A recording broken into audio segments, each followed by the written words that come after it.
There was two kinds of slaves. There was the house Negro and the field Negro. The house Negro, they lived in the house with master. They dressed pretty good. They ate good because they ate his food, what he left. They lived in the attic or the basement, but still they lived near their master. And they loved their master more than the master loved himself. They would give their life to save their master's house quicker than the master would. The house Negro, if the master said, we got a good house here, the house Negro said, yeah, we got a good house here. Whenever the master said we, he said we. That's how you can tell a house Negro.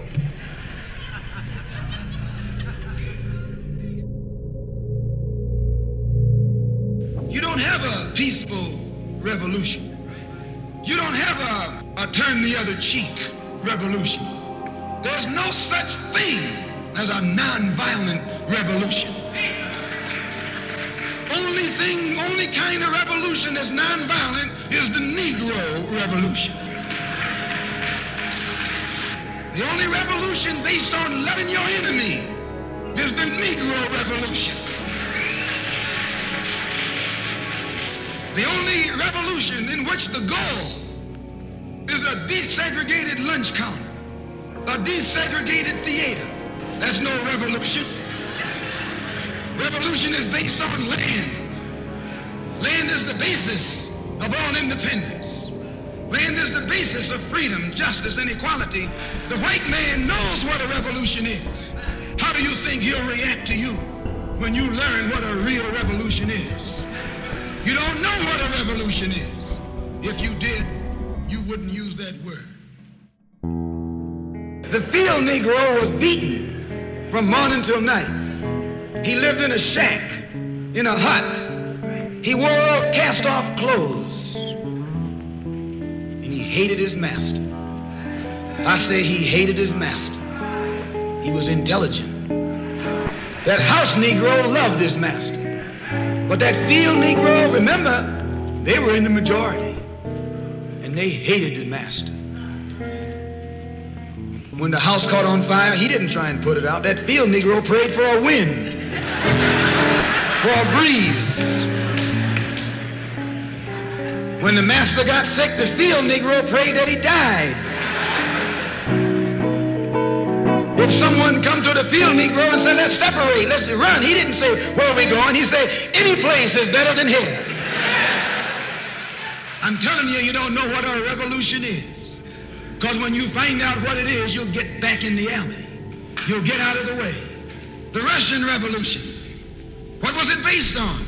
Land. The landless against the landlord. How did they bring it about? Bloodshed. You haven't got a revolution that doesn't involve bloodshed. And you're afraid to bleed. I said you're afraid to bleed. Long as the white man sent you to Korea, you bled. He sent you to Germany, you bled. He sent you to the South Pacific to fight the Japanese, you bled. You bleed for white people. But when it comes time to seeing your own churches being bombed and little black girls murdered, you haven't got no blood. This is the way it is with the white man in America. He's a wolf, and you're a sheep. Anytime a shepherd, a pastor, teach you and me not to run from the white man, and at the same time teach us don't fight the white man, he's a traitor to you and me. Don't lay down our life all by itself. No. Preserve your life. It's the best thing you got. And if you got to give it up, let it be even Stephen.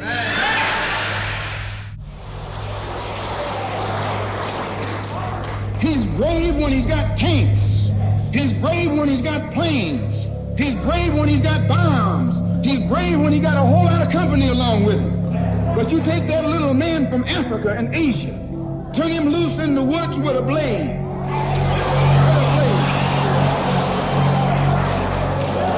That's all he needs. All he needs is a blade.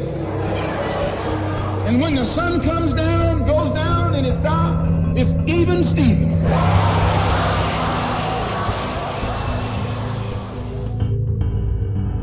An eye for an eye, and a tooth for a tooth, and a head for a head, and a life for a life. That's a good religion. And then anybody, no one resents that kind of religion being taught but a wolf who intends to make you his meal. You got field Negroes in America today.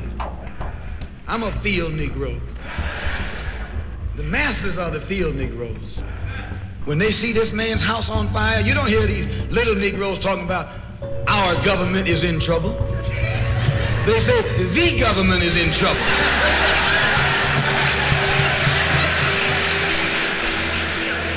Imagine a Negro, our government. I even heard one say our astronauts. They won't even let him near the plant. And our astronauts, our Navy. That's a Negro that's out of his mind. That's a Negro that's out of his mind. Just as the slave master in that day used Tom, the house Negro, to keep the field Negroes in check, the same old slave master today has Negroes who are nothing but modern Uncle Toms, 20th century Uncle Toms, to keep you and me in check, keep us under control, keep us passive and peaceful and nonviolent. That's Tom making you nonviolent. It's like when you go to the dentist and the man is going to take your tooth. You're going to fight him when he starts pulling. So they squirt some stuff in your jaw called Novocaine to make you think they're not doing anything to you. So you sit there and because you got all that Novocaine in your jaw, you suffer peacefully.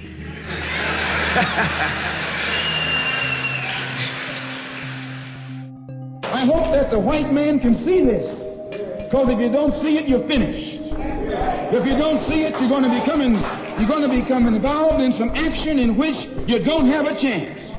We don't care anything about your atomic bomb. It's useless, because other countries have atomic bombs. When 2 or 3 different countries have atomic bombs, nobody can use it. So it means that the white man today is without a weapon. If you want some action, you got to come on down to earth.